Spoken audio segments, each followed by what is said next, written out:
For the program this evening, we're delighted to have Dr. Dexter Shurney, Medical Director of the Blue Zones Project, join us with a pre-recorded keynote address. Blue Zones is an effort to help communities change environments where we live through work, learn, and play, and make eating healthier and being physically active easier.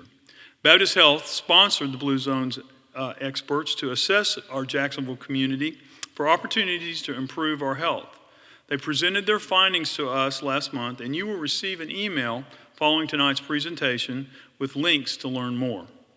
Dr. Shurney's address will be followed by a panel discussion of Baptist Health physicians and facilitated by our own nurse executive of Baptist Jacks, C.C. Brooks, for a conversation about how they can incorporate healthy eating habits into your daily lives and advise us how to give others to be able to do that as well. For those who join us for the entirety of the program, so stay with us online because you will have an opportunity through a random drawing to win a copy of the Blue Zones Kitchen Cookbook. And I have previewed it, and my wife's even tried a few things, and it's good. So stick around. The generosity of the Sisisky-Kleppinger family enables us to bring this program to you tonight. And now I'm very delighted to invite my friend and team member from Baptist Health, Blair Sisisky-Sherman, to the podium to share why her family provided support 7 years ago to initiate this lecture series. Blair, please join me.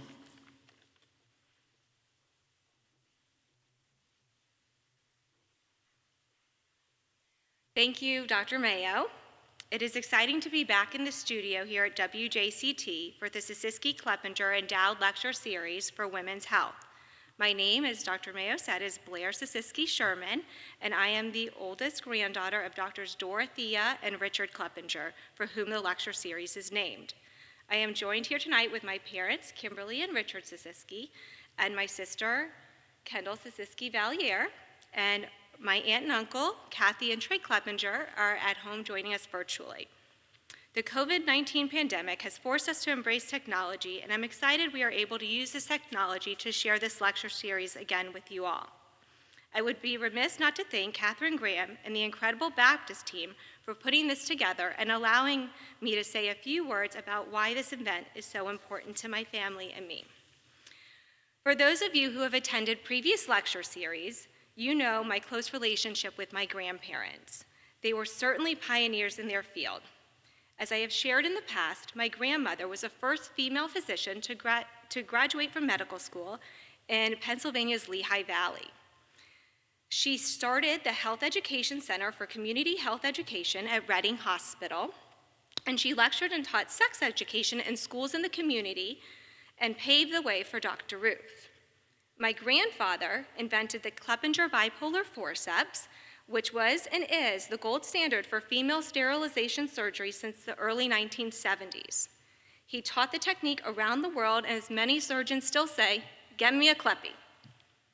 I want to take a moment and explain how this lecture series parallels my grandparents' medical career. When both my grandparents graduated from Hahnemann Medical School, in 1948, they had degrees in allopathy, traditional medicine, and homeopathy, which were all part of the required curriculum. And this resonates with the Blue Zone lecture tonight. In full disclosure, my grandparents were Pennsylvania Dutch. And for those who are not familiar with Pennsylvania Dutch recipes, the amount of butter in one dish is probably enough to keep our Baptist heart specialists very busy. So hopefully, after learning more from Dr. Shurney about food as medicine, and our esteemed Baptist panelists, we will be able to look at our family recipes and adapt them to be more Blue Zone compliant.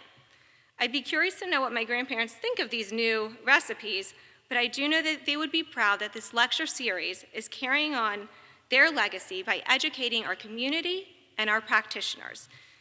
So now we will present Dr. Shurney, the keynote speaker. Thank you.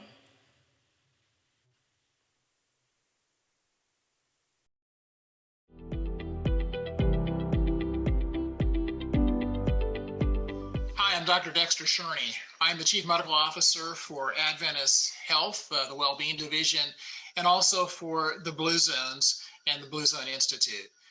And so this is really a pleasure to be able to present as part of this lecture series to you.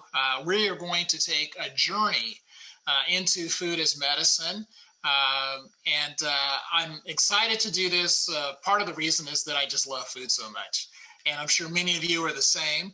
And one of the questions is, well, how do I eat healthier? I love good food. I don't want to just eat carrots and rice cakes all the time. But so how do I eat really nutritious food, and how does it taste good? And so those are some of the things that we'll talk about today. And so one of the other things that I want you to keep in mind as we go through this is, how is health produced? What are the things that really make us healthy? Some would argue that, I just need to go to the doctor more often, and I need to have a hospital closer by to where I live. But if you really think about it, going to the hospital is actually going there when things are broken, right? Most of us as healthy individuals don't really go to a hospital. When we're healthy, we go there when we are no longer healthy. So the question is, how is health produced? And so keep that top of mind as we go through this. And one of the things that Blue Zones is all about, as many of you are, I'm sure, quite aware of, is we are really about the business of helping people to live longer and better. And where all of this came from was through these studies, and I'll touch on this in a second, but through these studies that really went around the world to find out where people live, where they are actually living the longest and the best, healthiest lives, and then trying to figure out what is about those locations, those situations, and those communities, those environments that are really helping these individuals to improve their life. And one of the things that you'll see that we'll touch on here is actually how they eat. And so again, we'll go into that deeper here in a moment. So the research that I'm referring to, many of you have probably seen it. It was done with National Geographic, the National Institutes of Aging, and it was really groundbreaking research. I don't think anyone up until this time really understood that there are things that we surround ourselves every day with that can actually improve our lives to such a great degree. And so this was really exciting. And those hot spots that they found around the world, we call those the Blue Zones. And these longevity areas, there were 5 of them originally. And you can see where they are. Many of those, they're all over the world, as you can see. But some of those are not in the United States. In fact, there's only one that's in the United States, and that's Loma Linda, California. And, you might think of these other places, such as in Costa Rica and Italy and Greece, and you might say, well, I know why they live longer there. It's because those are such beautiful environments. They're out in the fresh air, they get the sunlight, there's no stress, and that's all true. But not so much with Loma Linda, California. This is a community that's actually about 60 miles east of Los Angeles, California. So it's in the heart of Southern California, and it doesn't have those attributes of, being out of a stressful area. So what is it about that area that also puts it into these blue zones? And that's what we'll explore later here in a second. And so looking across these communities and these different regions, you start to see similar patterns. You start to see similar patterns in terms of how they socialize. While it may go under different names, it's still the same idea. For example, in Okinawa, Japan, they use the word moais. And these are these social circles, finding your tribe.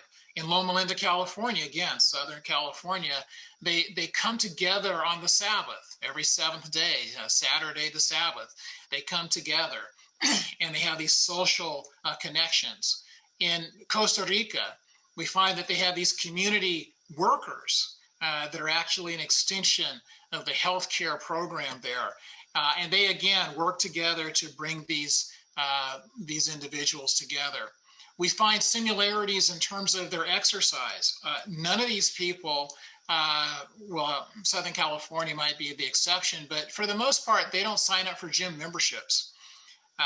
They just find ways, or their daily activity has it such that they're naturally exercising. They're always moving. They're doing something.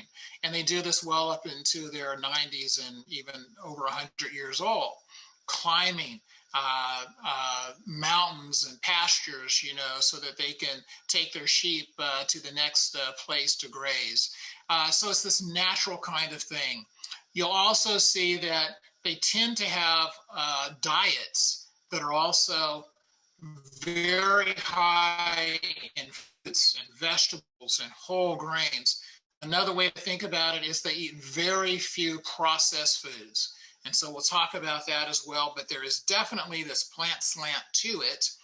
And one of the reasons that we know from a nutritional standpoint is that plants on average have about 64 times more antioxidants than non-plants that we eat. And so if you think about antioxidants, that's really important to keeping our body healthy. Antioxidants are things that help our bodies fight off free radicals, which we know can cause mutations in our genes, DNA, which can also then cause chronic conditions and even things such as cancer. So we really need this in our diet in order to fight off some of these things. And that's one of the things that we find in these communities is they have high levels of antioxidants in their diet because they're eating so many plants, fruits, vegetables, and whole grains.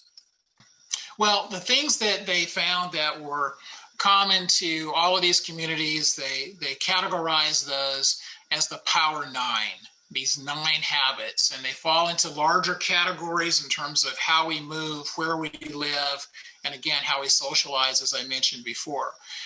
So we want to do those Power 9, and of course, how we eat is very important. The other thing is that we find that if we can start to change the environment, then it gets much more easier to live those Power 9. So for example, if we want to move naturally, it would be much easier for us to do that in an environment that has walking paths and bicycle paths or hiking trails, those kinds of things in the community that would make it easier. If we want to eat healthier, then it would also be beneficial to have, grocery stores that had the right kinds of foods. So those are the things that we find that if we can change the surroundings, the built environment, then we have a much greater success in helping people and facilitating, enabling them to live the Power 9 that we spoke of before. And that really is truly what Blue Zones is about. So we found these Power 9 and now we're putting them into these communities, changing the community environment in powerful ways so that now people can live these out and now they can increase their odds of also living a more vibrant, fulfilling life and for much longer periods of time as well. Now, I mentioned before that this was something that was very personal to me, and I mentioned it in the context of I love food. And this is a picture of me several years ago, and you can see that I was much, well, maybe you can't see, but I was much heavier than I am now. And this is actually a picture of me when I was 8 years old. And you can see that I've been a pretty big person. I've been a food lover for most of my life. And this is another picture of me with my father there. And I will tell you that I come from a family where we have people that are dying in their 50s from heart disease and type 2 diabetes. Unfortunately, I lost 2 of my closest cousins to diabetes, both in their 50s. One was actually a nurse. And here I am, you see in the middle picture here, I'm a physician, I'm board certified in preventive medicine. And I was also pre-diabetic. I had high cholesterol and high pressure. And I'm supposed to be an expert in how to take care of myself so that I don't have these things. I should be able to, my specialty is prevention. I should be able to prevent these kinds of things. And yet I had those things. I thought I was actually doing everything right. And I found out that I really wasn't, and I needed to make some dramatic changes in my lifestyle in order to really get ahead of the curve. And I fortunately was able to do that. And some of those things that I came across, I am going to share with you now. One of the things that we need to realize is that a lot of these conditions that we suffer from are very much preventable. I say that these diseases are related because to a large extent, most of these are preventable in one way or another. And they are also related to lifestyle. And so as we change our lifestyle, we change our odds or our risk of getting these diseases. And then the other thing is that obviously healthcare costs continue to rise, and these are the major drivers of healthcare costs for the most part. It's not the person that falls off of a ladder or breaks their leg, but it's these chronic conditions that once we get them, they tend to be there forever, right? Once you become a type 2 diabetic, that's a diagnosis that most of the time you'll have for the rest of your life. Same thing with heart disease and some of these things as well. But what we find out is that most of these diseases are related, and most of them will respond in a very positive way to lifestyle changes. I will give one example quickly of how this works. If you've ever planted a plant in a garden, whether it's a vegetable or even a flower, like a rose bush or something, what you know is that the plant needs the right amount of sun, the right amount of water, and the right amount of nutrients in the soil. And if you give the plant those things in the right combination, the right balance, not too much, not too little, then you get a healthy plant. The leaves become healthy, the root is healthy, the stem is healthy, and it bears beautiful flowers or delicious fruit. And when one of these things is off kilter, then that doesn't occur. I mean, if you just water the plant but never give it sunlight, it's not going to do very well. And so when you think about lifestyle in these environments that we build for the human organism, just like the plant, we need to have also the right amount of physical activity, the right amount of sleep, the right kinds of food, the nutrition, right? And if we do this in the right combinations and the right balance, we get a healthy person, a healthy human being. And just like for the plant, that the roots get stronger, the roots and the stem, what happens with the human organism is that all of these conditions that are on this chart actually start to get better together as well. The obesity starts to go down, your risk for cancer goes down, your risk for heart disease goes down, your type 2 diabetes, the risk for that goes down. You get the thought. So really this lifestyle can be very powerful because it doesn't just focus on one thing, it takes care of everything. And that's why it's so important.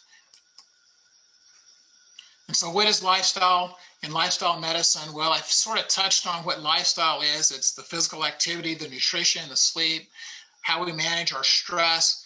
And the arrows indicate that these things actually work together. So if you're really trying to improve sleep, for example, we know that you need to have proper physical activity. You need to have a proper diet. You need to have a diet that's lower in sodium, particularly in the afternoons, so that you can release heat during the day, during the night, and actually get a better night's sleep. Obviously, we need to manage our stress. We also need to manage when we eat. We know if we eat too late at night, we increase our cortisol levels, and that will affect our sleep. So all of these things work together. And then we know if we get more sleep, we're better able to manage our stress and vice versa. So all of these things work together. And we also know that they have an impact on these diseases that I was mentioning before. The current approach to healthcare, sometimes I use this, it's not mine, I borrowed it from a lifestyle medicine colleague of mine, but I think it really points out a very interesting phenomenon here. If you think about the water on the floor as being these chronic conditions, type 2 diabetes, heart disease, we see that as the problem. And then we try to solve that problem by just mopping up the water on the floor. And, you know, some of us are using towels and we're on our knees. Others have a better technology because we can use a broom. But if you really look at this, the real problem is that something's wrong with the sink. Someone either needs to turn off the water faucet or unplug the sink so that there's less water on the floor. That's really what lifestyle does, is that it turns off that water so that there's less chronic disease or water on the floor. And that's why, again, it is such a valuable place to be, and it can solve a lot of pain and suffering if we just paid more attention to it. Some of you might say, well, we've been talking about preventive medicine for a long time, and that is true, but what I want you to appreciate is that most of the things that we call preventive care do not really prevent disease. There are exceptions to that.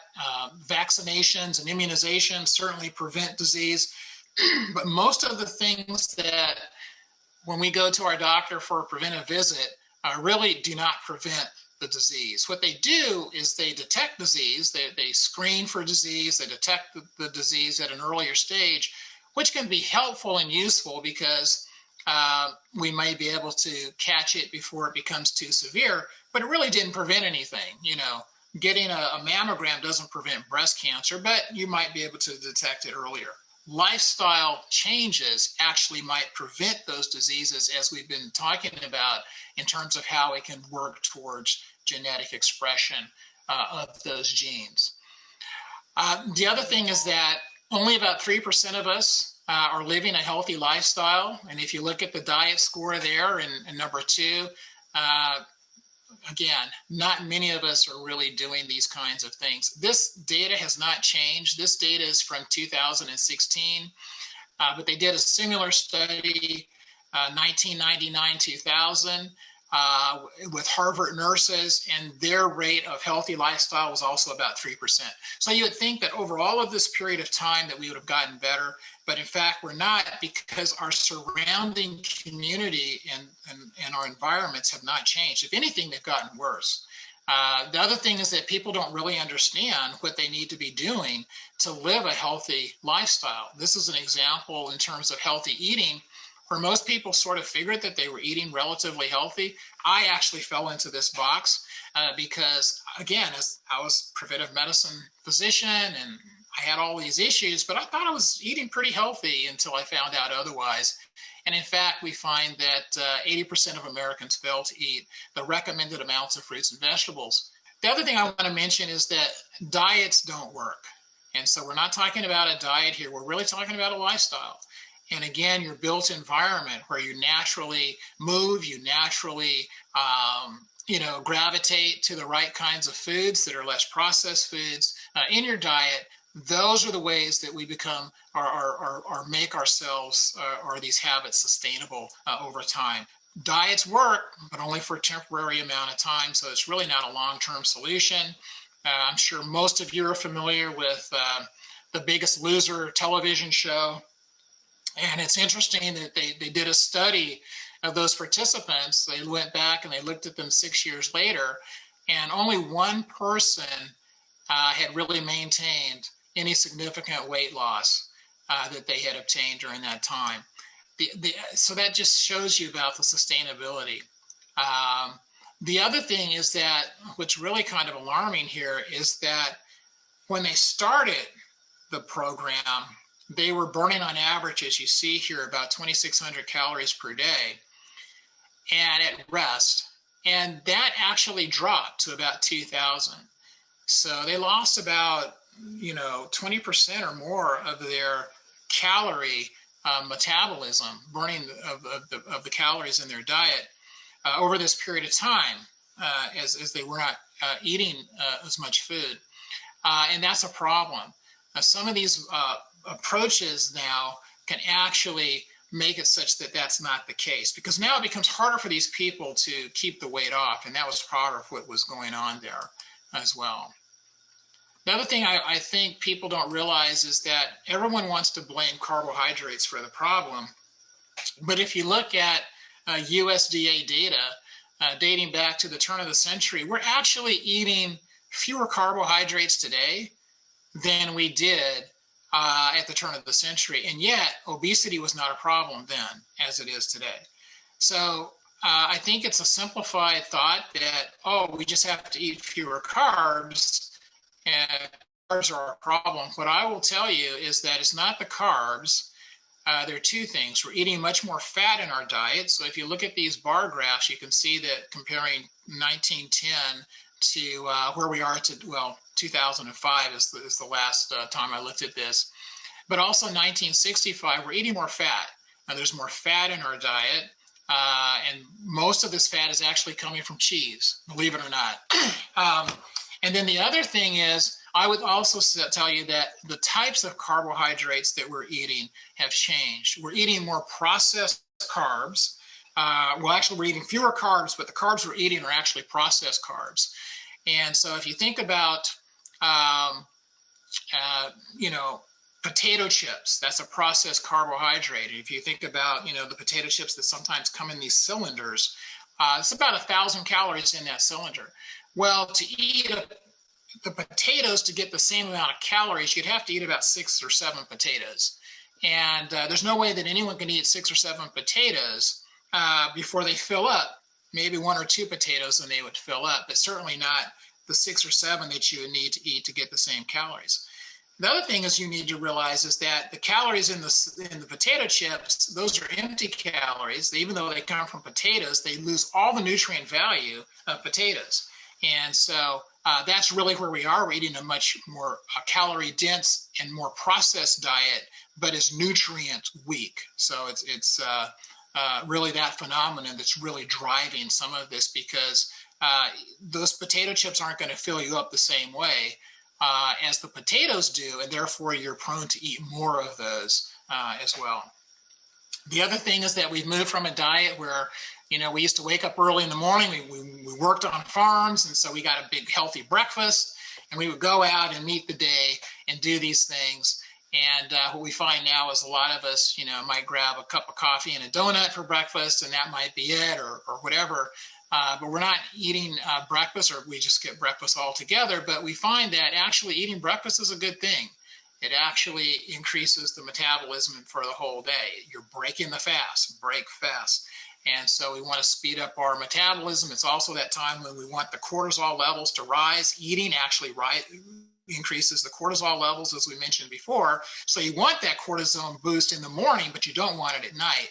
And so what we've done is we've flipped our days around. We're eating big dinners, little for breakfast, and we actually should think about the timing of these meals to actually improve our benefit as well.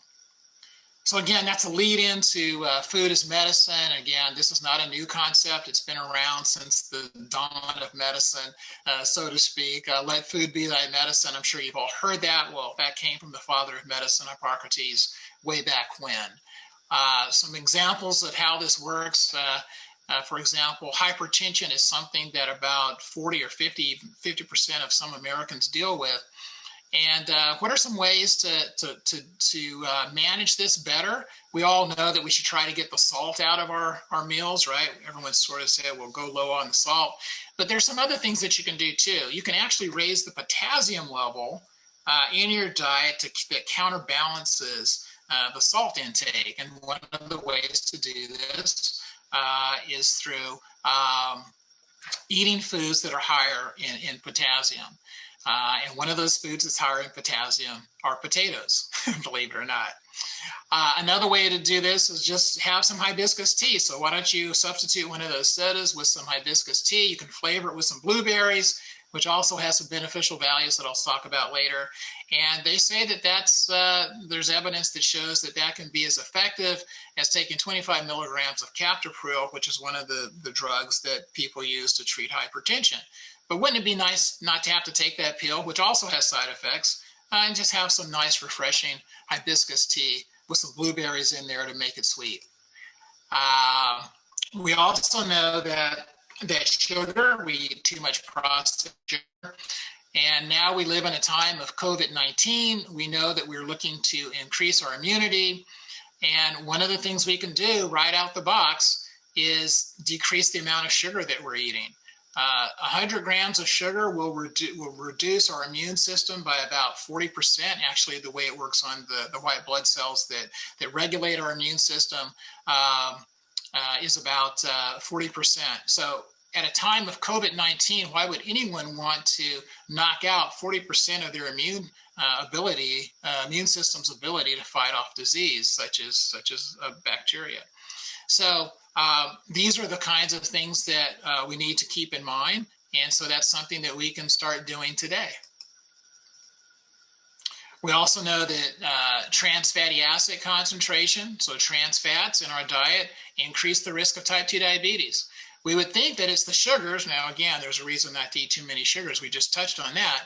But it's not just sugar. It's these trans fats. And where do we find trans fats? We find trans fats in processed foods. So it's moving in this direction of processed foods. Trans fats are not normally found in nature. It's when we send the food through this processing process that we develop these trans fats. And again, it's driving up our rate of type 2 diabetes. I mentioned blueberries before. One of the nice things, I'm going to touch on two things about blueberries here. One is that it's really good for our brain. It really helps us to think better. They've done studies where they give children that are taking tests in school blueberries, and they get better scores on their exams. And it seems like the more you give, the better it gets. 2 cups does better than 1 cup, and 1 cup does better than no cups. And so it happens within just hours of a single blueberry meal. And so again, put some blueberries on the table for your children when they're having that big breakfast that we know will also stimulate their metabolism for the rest of the day. The other nice thing about blueberries, and some of you might be familiar with this, but I mentioned the antioxidant power of fruits and vegetables. Well, blueberries are very high in antioxidant power. And they did a study here, and they took women that had cervical cancer, and the normal therapy for cervical cancer is radiation therapy. And what they did is they gave some women the standard therapy, radiation therapy alone, and then they gave another set of the women radiation therapy, but they added blueberry extract. And you can see from this slide that the women that received the therapy alone, they got about a 20% reduction in cell count, cancer cell count, which is normal, that's typical.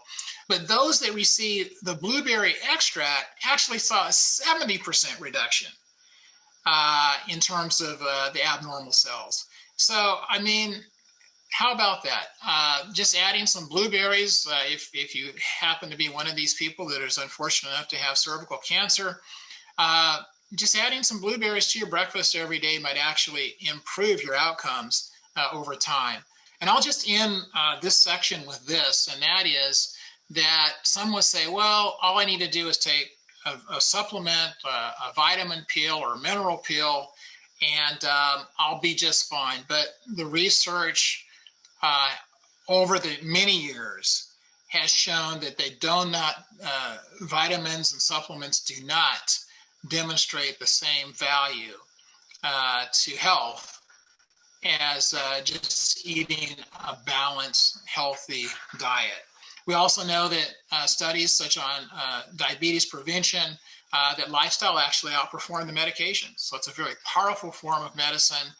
You saw a 58% reduction versus a 32% reduction on the medication, a 58% reduction on lifestyle.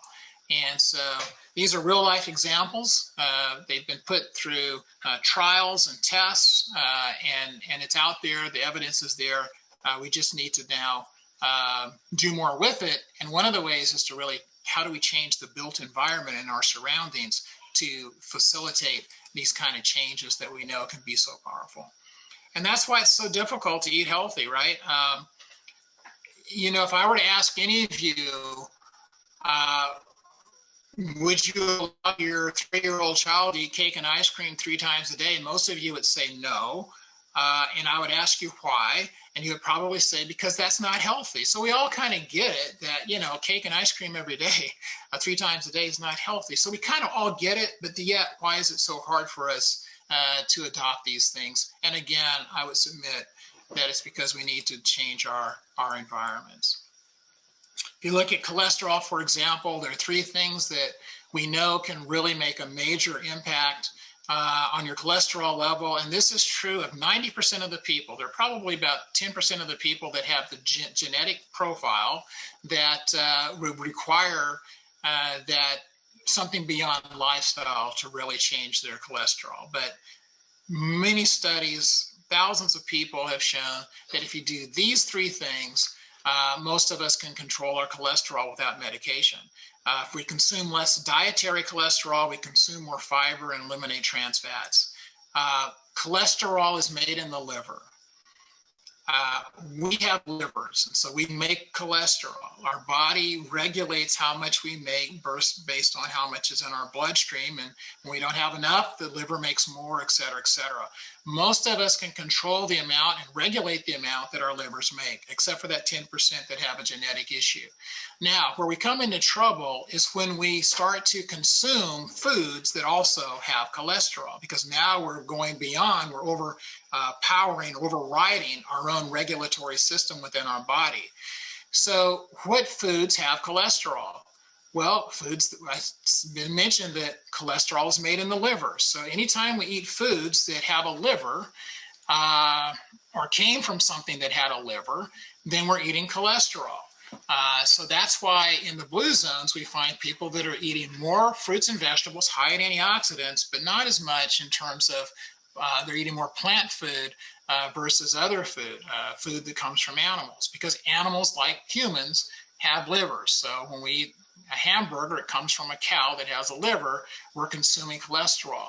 If you think about it, kale, broccoli, those kinds of things don't have livers, they're not eating cholesterol naturally. The fiber is important. Fiber comes from fruits and vegetables as well. Fiber, soluble fiber, binds the cholesterol. So anytime we have excess cholesterol, the fiber can bind it and then take it out of our body when we eliminate. And then trans fats, again, processed foods, they are important in this situation because they actually stimulate our livers to make more cholesterol. So if we're not eating these processed foods that contain trans fats, then we're not generating or causing our livers to produce more cholesterol. You take those three things, you start to do some things around that, you consume less cholesterol, take in more fiber, and eliminate some of the trans fats in your diet, you're on the road to reducing your risk for high cholesterol naturally. It's a beautiful thing. So with that, I'll ask you this question. Which food has the lowest grams of cholesterol? And I've already given you the answer, so I won't spend a lot of time there. It's the peanut butter. Why? Because peanut butter is the only thing that doesn't have a liver, or comes from something that has a liver, so therefore it's naturally no cholesterol. Now, one caveat is if you eat a highly processed peanut butter, it could have some cholesterol. So you have to look for trans fats in your peanut butter. But if you get a natural peanut butter that's just nuts and a little bit of salt or whatever, peanut oil, then you're good to go, and you don't have to worry about the cholesterol. So if you look at this in terms of cholesterol, one of the things that people often believe is that if they eat chicken, that they're actually reducing their cholesterol. And I have had patients that will come to me and they say, Dr. Shurney, my cholesterol is still high and I'm just eating chicken now. What's wrong? And I say, well, have you really looked at how much cholesterol is in chicken? So I've highlighted it here and I'm comparing it to a beef steak. And you can see that the cholesterol in a portion size of beef steak is about 89 milligrams, and the chicken without skin is about 85. And this is, people don't really realize this, that the cholesterol, if you're eating chicken to reduce your cholesterol, then that's a failed strategy because you're getting just as much cholesterol in the chicken pretty much as you are in the beef. And going back to my earlier point, where is cholesterol made? It's made in the liver. So if you look at beef liver, you can see 389. If you look at chicken liver, 631. So again, these are the kinds of things that it's just helpful for us to understand. Now, one of the things that I'm not so sure about is I'm not so sure what it is in the shrimp that causes them to be so high. I don't know if there must be an organ within the shrimp that has the same function as the liver in humans. But anyway, for the most part, that rule of thumb works very well for us. So which food has the most trans fats? This is a little tricky because I've actually given you a lot of processed foods here. But the answer is breads, cakes, and cookies. Unless we're eating, natural breads and whole 100% whole grains that have not been processed, it's really the breads, cakes, and cookies where most of our trans fat is found. These other items do have trans fats, but it's not the percentage of our diet that we would imagine. So if you look at this, it's all processed foods, but we see that it's the breads, the cakes, the pies that have been processed, not so much even the French fries and the margarine, which a lot of people think. So they say, well, I'm not eating margarine, I'm not eating French fries, but yet my cholesterol's still high, but they're eating a lot of these other things that can also, through trans fats, drive this. And we also have to know how to find trans fats. So real quick here, we can't believe the label on a lot of the food products that we buy in the store. So here we have a label that says this particular product has no trans fats. But when we look at the label at the back, you can see under the ingredients, there's partially hydrogenated soybean oil, which is a trans fat. That is a trans fat. But the label says no trans fat. And the reason is that the USDA allows food manufacturers to label things that have less than 0.5 milligram of any substance to round down to zero. So what they do is, they can list it as no trans fat if the percentage based on serving size is less than that 0.5. And so that's what we have here. And so another example of this is we have this cooking oil. It's an oil, but yet it says it's fat-free. And so how do they do that? Well, you can get a sense that the serving size is going to be pretty small because it's an oil, but it has 0 calories, 0 fat, it has 0 everything. There's really nothing here, 0 calories. So, what's the serving size in order for them to say that it's fat-free and has 0? 1/3 of a second spray. That's the serving size. And so that's the thing that people need to realize is that we can't always believe the labels. Obviously, foods that don't have a label, like fruits and vegetables, for the most part, you don't have to worry about it. But these processed foods can get us in trouble with trans fats and things like that because it's really hard to figure out what's there. And of course, people have been talking about labels enough. So what item has the most grams of fiber per serving? Is it the blueberries, the cheddar cheese, the salmon, or is it the lamb? And again, I think I gave you the answer to this before. Fruits and vegetables actually have the fiber that we need. And again, so blueberries have the fiber. It's going to help us with our cholesterol. We already saw that's going to help us with our mind, and also it's going to help us with staving off some of the cancers that we have. And so again, here's a quick chart or 2 charts that show us where the fiber is. The fiber in our diet comes from fruits, vegetables. You can see there's no fiber in the meat products and the dairy products. So again, if we're trying to do this with our cholesterol, we need to eat more from the right side than the left side. That's not to say that you never can eat anything from the other side, but we just make sure that we get enough of those things on the left side here, the right side here, in order to get the fiber that we need. And we also know now with the gut microbiome, it's a whole nother topic, but people are really looking at our gut health these days.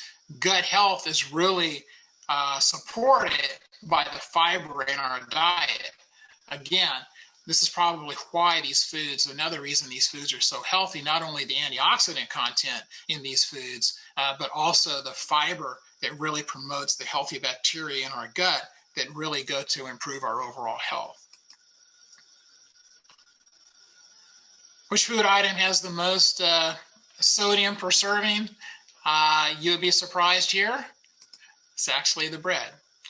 And So let's look at the labels and see. So the potato chips, this is per serving size, has about 160 milligrams. And the whole wheat bread, but it's a processed bread. And you can see that from the ingredients down below. It's hard to read, but you can see that there are a lot of ingredients there. It actually has about 240.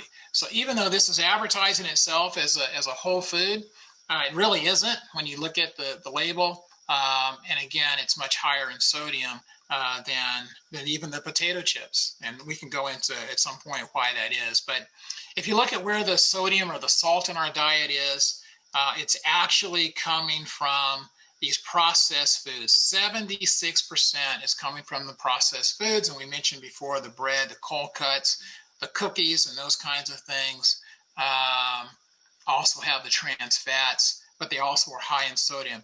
I think you're starting to see a pattern here. The processed foods are high in the trans fats, they're high in the sodium, they're not high in fiber because the fiber has been processed out of them. And so if we just in general think about we should eat more whole foods, more plants that have not been processed, will do much better.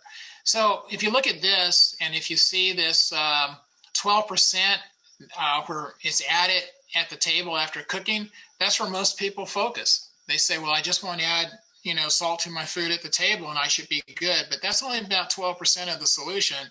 You'd really be better off adding salt to your food at the table, but making sure that you're eating less processed foods to begin with. I mentioned cheese before in terms of saturated fats, in terms of also the calories that are coming in our diet over the years. It's not so much the carbohydrates, it's really more the fats in our diet. And so not to point out the calories so much here on this particular chart, but I will point out the sodium since we're talking about sodium. And you can see here that the sodium content of cheese is very high. Now this is 1 ounce of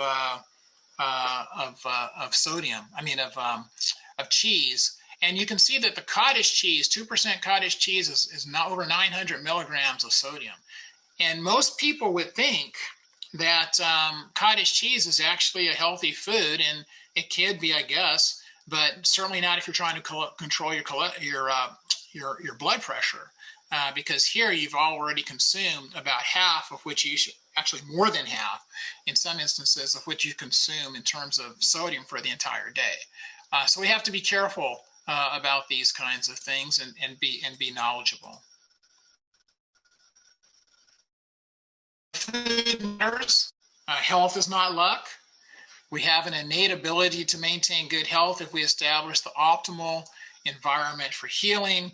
How do we put that environment around ourselves, not only for food, but also for exercise, sleep, how we manage our stress, tobacco, no secondhand smoke, et cetera, et cetera. You know the kinds of things that I'm talking about, but we are what we surround ourselves with, not just what we ingest, not just what we eat, but all of those elements of a healthy lifestyle that I've touched upon. And so I hope that this has been useful. It's been a quick journey. I apologize that at times during the presentation I've had to speak pretty quickly because I wanted to make sure I covered the waterfront to kind of give you some things that you can use today to lower your cholesterol, to lower your blood pressure, to get a better night's sleep, and but also to pique your interest in how you might go about in your environment, whatever your life radius is, to start making those changes to make the healthy choice the easy choice. So thank you for spending some time with me and allowing me to be a part of this lecture series. Thank you.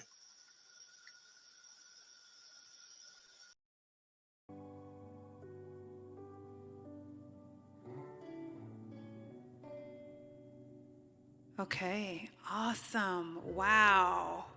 So again, thank you to everyone who is viewing in remotely, and thank you to everyone who is with us here in the room. What amazing information and content from Dr. Shurney. I think at some point listening to the lecture, we all had a bit of an aha moment. Would everyone agree There was something there that all kind of resonated with us. And so thank you to the Blue Zones Institute and to Dr. Shurney on behalf of the Baptist Health organization and Northeast Florida community.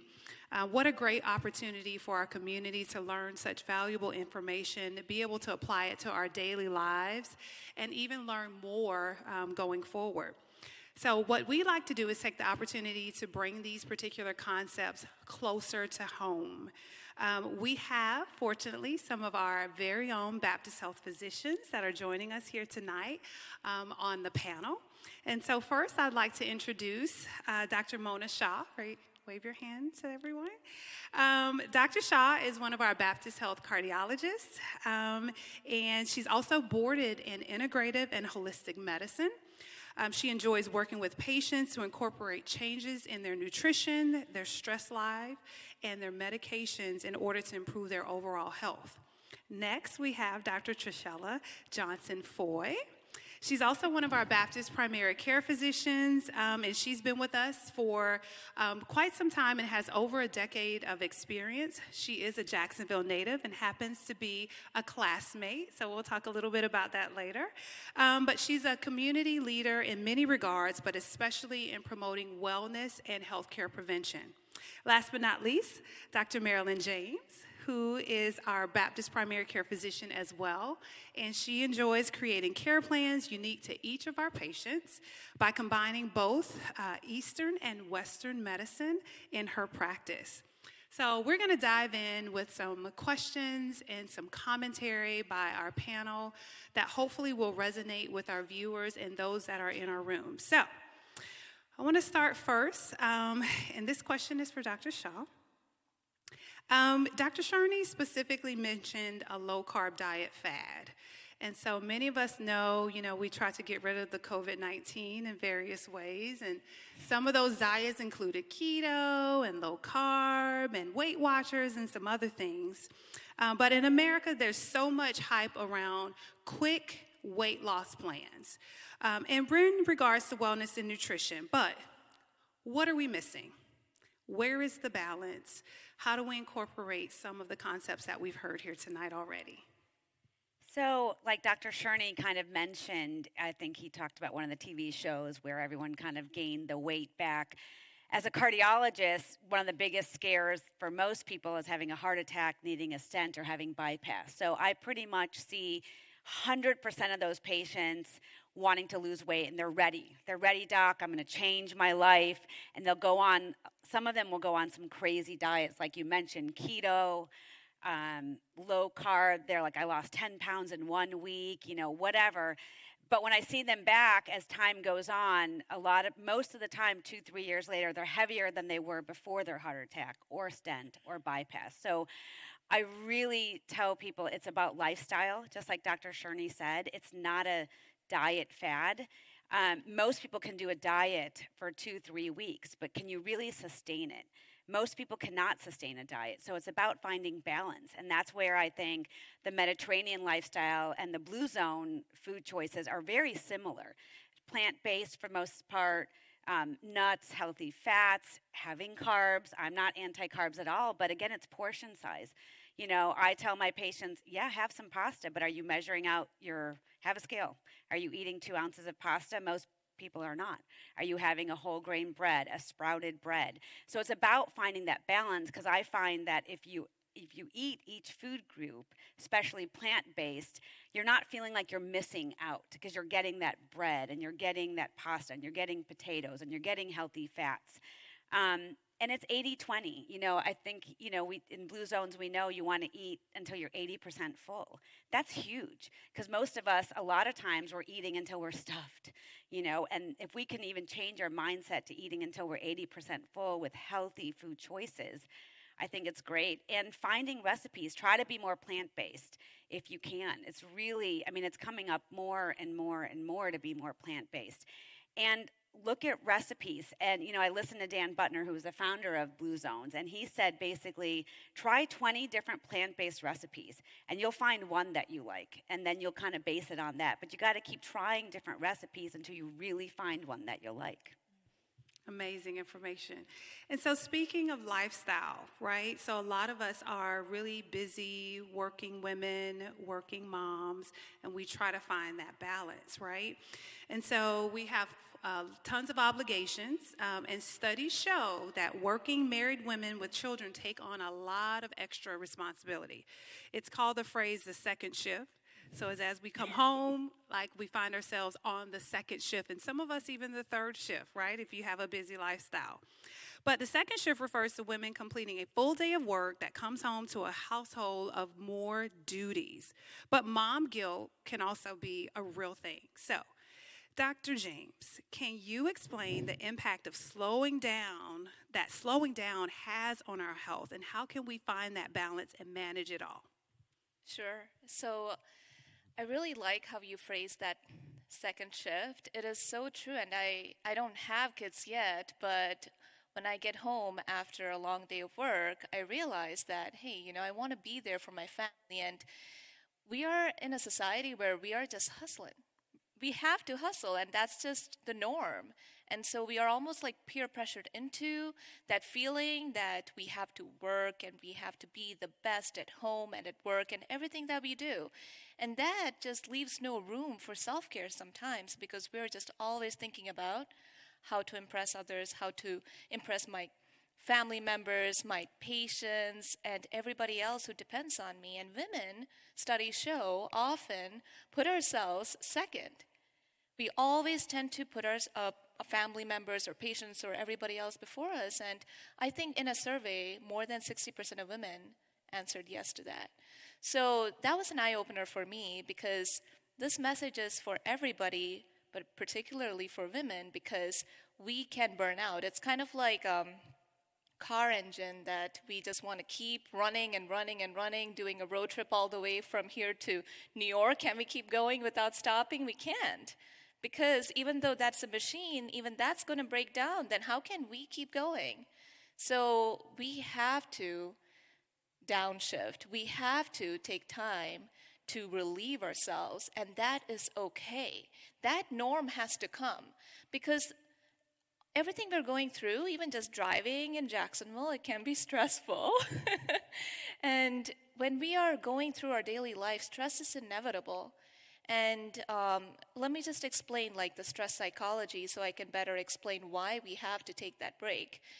Basically, when our body perceives stress, the part in our brain called amygdala, it sends signals to other endocrine organs, and we release adrenaline, we release cortisol, and all of this causes many good physiologic reactions that helps with acute state of stress, like running away from somebody who's going to stab you or something. But when we're in a chronic state of that, it can cause our heart rate to remain elevated. It can cause our sugars to go high and remain elevated. It can cause our blood pressures to go high, and it's basically called fight or flight response. And in the fight or flight response, if we stay in that state all the time, it's going to lead to chronic diseases. So things like high blood pressure, cardiac disease, diabetes. And there was a study done in Finland last year, actually, that showed people who are subject to chronic stress, on average, their life expectancy decreases by 2.8 years. It's startling. And everybody needs to know these facts, because it is okay to take a break because of these reasons.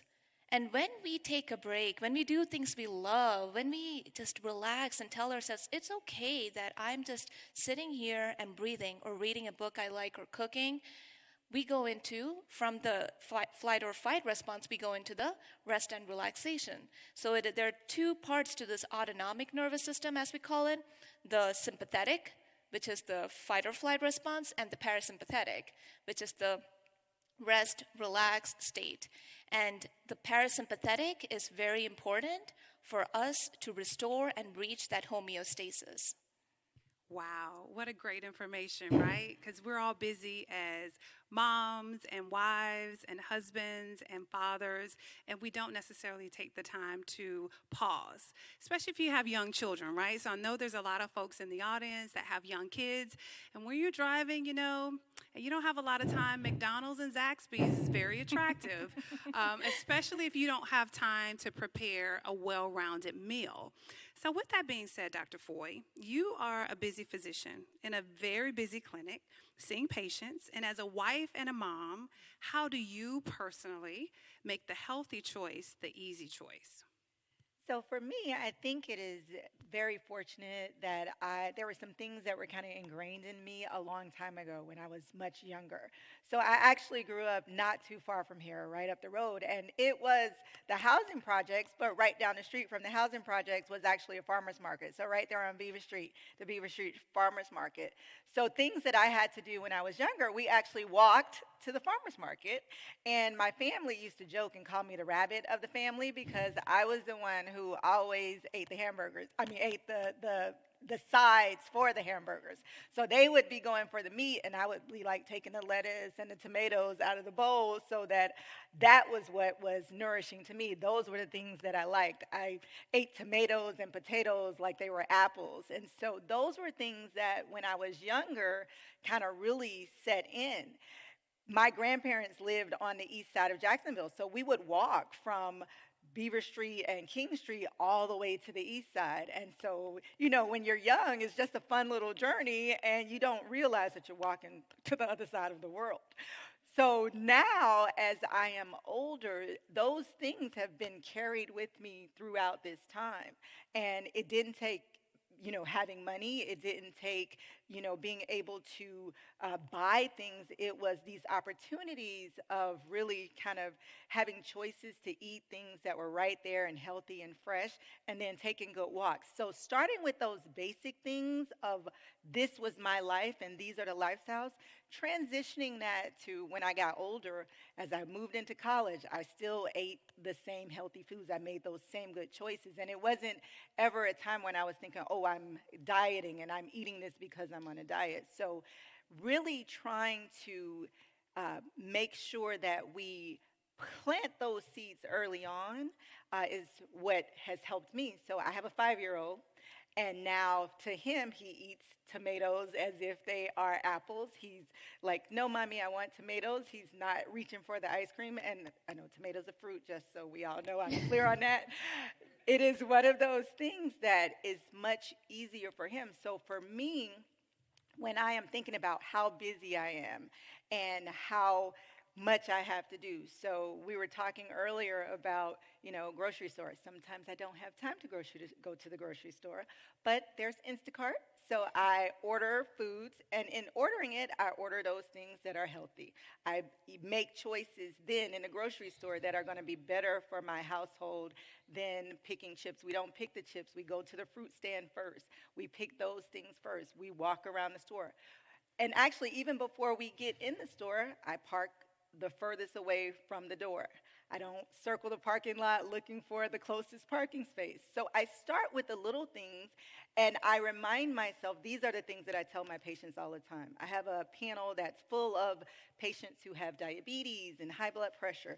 So I try to teach them how to incorporate these small things into their life every day, how you don't have to park the closest or drive to the neighbor's house down the street. You take those few steps, you walk, and those are the things that are easy to do. So as you are the busy mom and you're like, I don't have time to go to the gym, well, when I pick my son up from daycare, we actually, before we leave the daycare parking lot, we actually walk from one end of the daycare down to the other end and walk back. So, and if I am in a busy mode and forget to do it, he reminds me. He says, Mom, are we going on our walk today? And I said, oh, okay, yes. So again, these seeds that are planted earlier, these things that we do. So when you think of all of this together, when it's time to get home, and we sit and we try to eat, again, it's about good choices. So stepping outside of fruit and vegetable, my son is 5 years old. He expects to have salmon once a week. He expects these things that are better for him and healthy for him. So seeds that we planted early on. And my family now, when they take him away and when he's visiting or when they're visiting with me, for them, it's better for them, or they know to start trying to make healthier choices too. So when they cook family dinners, they used to be like, okay, we cooked this for you, and this is what we're having. And now, the attitude has shifted where it's like, oh, this is what we're all having. And so they make these greens with turkey now and not pork. And they use more olive oils as opposed to other fatty oils. So those are the things that I have incorporated in my life. And again, so I thank my mom who early on, even though we didn't have much, we walked, we ate fruits and vegetables, and we visited the farmer's market. And so I try to continue those good habits. That's amazing. I think part of the challenge is our upbringing and our own personal backgrounds and some of the cultures that we've dealt with over the years. And again, Trishella and I kind of come from the same block, I would say. And sometimes it's hard when you grow up in a family where nutrition was not a priority. Right? You didn't have all the funding that you needed to be able to buy fresh fruit, fresh grocery. You didn't have the access. And so I think breaking the cycle, educating yourself, and then reinvesting that information into your family, into your kids, and into your community is so important. So I want to open up to the panel. Doctor talked about the Power 9. And based on what you've just said, there were two things that really stuck out to me. One was right tribe, understanding your social kind of environment and how that influences some of the decisions that you make. And the other one is loved ones and how do you connect with them? Because oftentimes when we celebrate holidays, birthdays, anniversaries, baby showers, what do? It's all surrounded by food. Really good food too, right?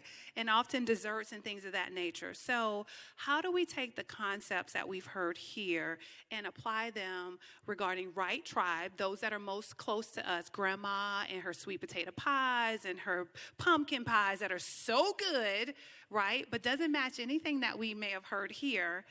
Understand moderation and balance and not isolating our family members, our friends, but yet breaking the vicious cycle of unhealthiness and carrying that on to the future. So I'll open that up to the entire panel. Well, I would say as far as right tribe, we know that isolation and feeling, that loneliness feeling it's been studied enough times, we know that it increases heart attack and stroke risk by 30%.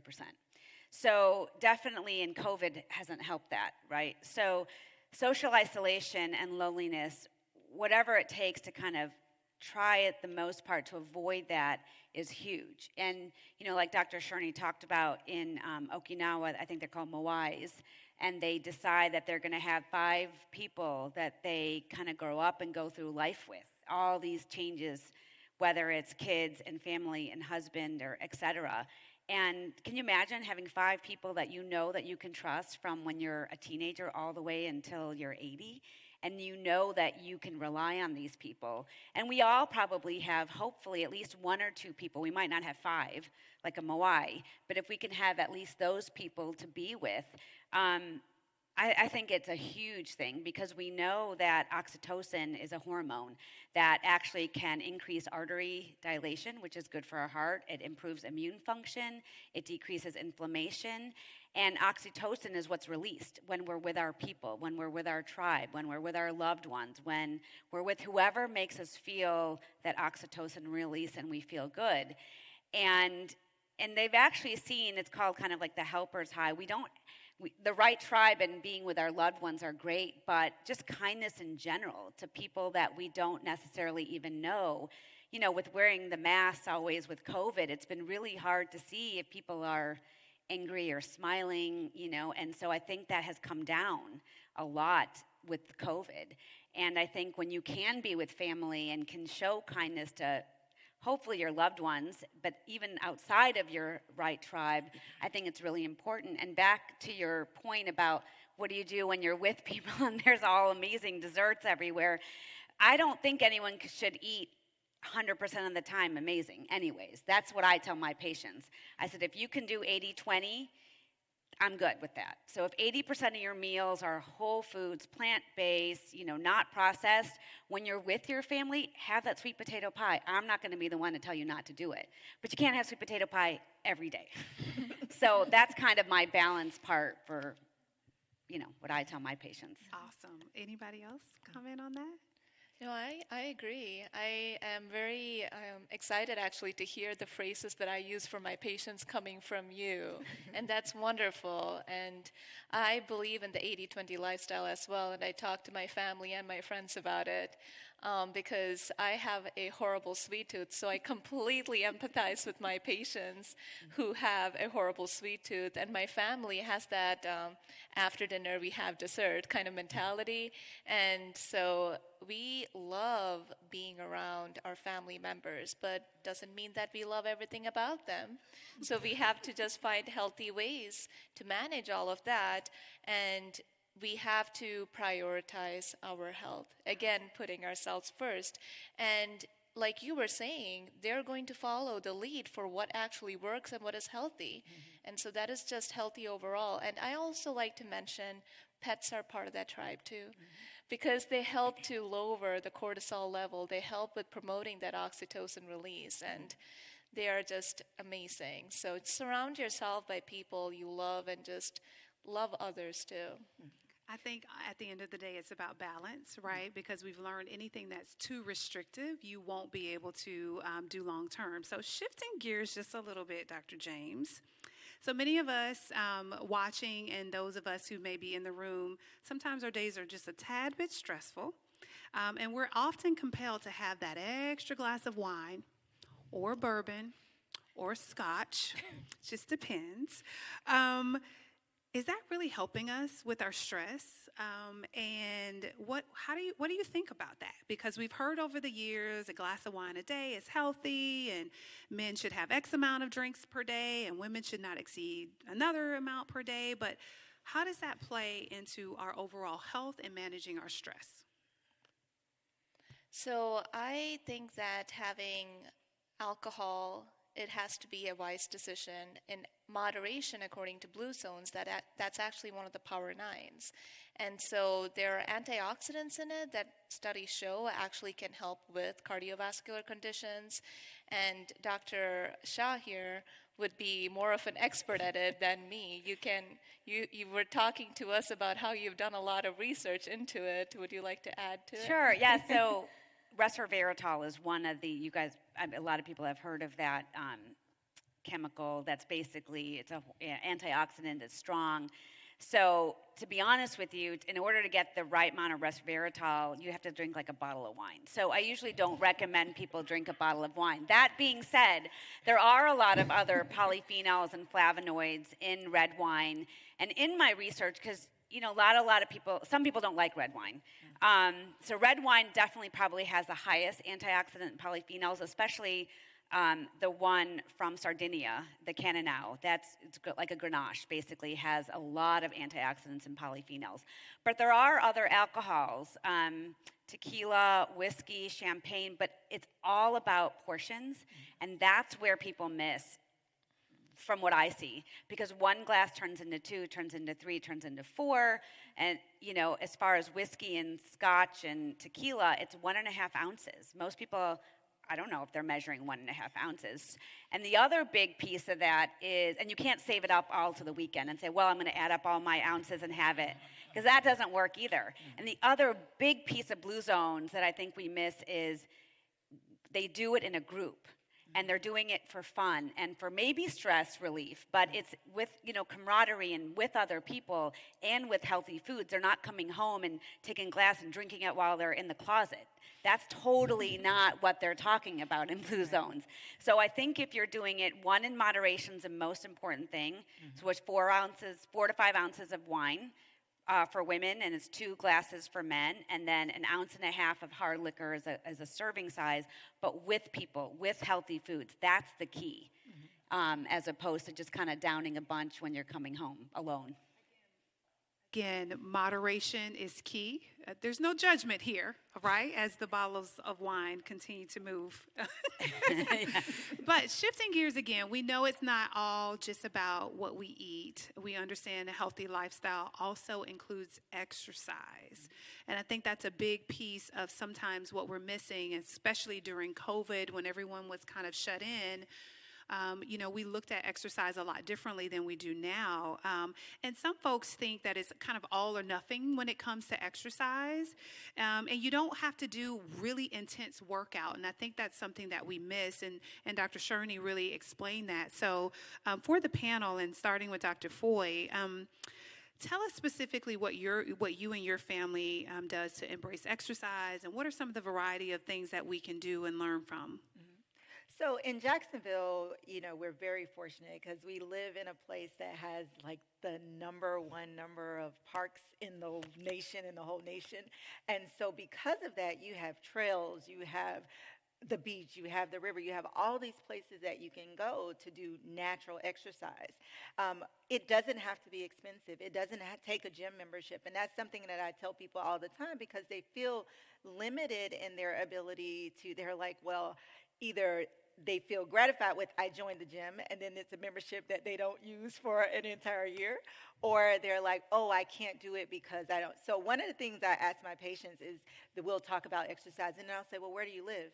And then they'll tell me, and because I'm from here, I'm like, well, right down the street from where you live is the FCCJ North Campus, and they have a track, and you can go there, and it's open, and people are there all the time, and it's safe, and the JSO substation is right around the corner from it.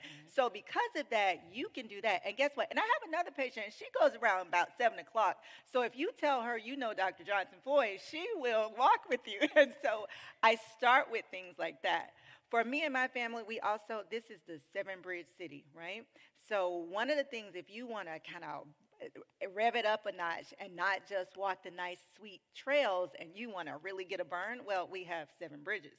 And you often see people walking. Well, that's one of those things that me and my tribe will oftentimes do. 7 o'clock in the morning, which sometimes is a little early, but that's when the sun is not as hot. You see the little ladies down there who are walking with their tribes, and they're comfortable, they're happy, they're walking the bridges, and you don't have to take all the bridges at once. You can walk the river walk. You go up the little escape and walk around to the landing, and then once you're up to it, then you take the Main Street Bridge to the Acosta Bridge. If you're feeling really industrious, you go down on the downtown side, which is very steep. And so these are things that are absolutely free, that are easy to do. You decide when you want to do it. You don't have to live. Downtown is 20 minutes away from whatever side of town you want to live on, that you live on. And then I used to live on the north side. I moved to Mandarin. Well, we have a tiny little bridge that crosses over into Julington Creek. Well, guess what? I don't have to go downtown anymore because that was our excuse. Well, we live so far away. Well, no, now we take ourselves to the little bridge. We start at the Watson Realty Center, walk past the Julington Creek Fish Camp, and walk across the bridge. And depending on how we feel, we walk all the way down to Bartram Plaza, or we walk to Racetrack Road, and we come back. And again, my 5-year-old is a part of that walk. My husband is a part of that walk. So in those moments, we're having this family time that allows us to connect. There is no phones, there is no tablet. You don't have time to do those things when you're really kind of invested in the moment. You're looking at the beautiful river. Certain times of day, my son is like, Mommy, can we go across so we can see the sun come down? He's an advanced 5-year-old, so you'll have to forgive me. But those are things that become engraved in the family. So for me and my family, includes all my patients, those are the ways that I try to train them. That's the way I try to talk to them about, these are the things that you can do to enhance your life that cost nothing.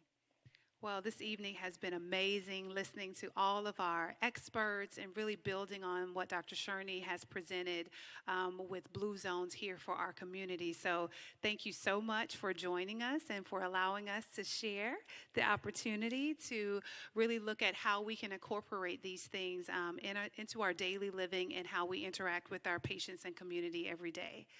So with that being said, I would like to introduce our Chief Physician Executive to come up and address us.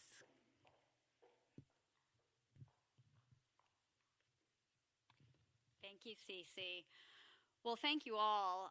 This was just an amazing evening with tremendous amounts of information, and hopefully we can take some of this home and incorporate it into our lives. And Cece, I just have to say, the whole second shift thing, that totally resonated. I've been there, I'm telling you. So anyway, please all join me in thanking Dr. Shurney and our panelists for just sharing their insights and their knowledge. We really appreciate it.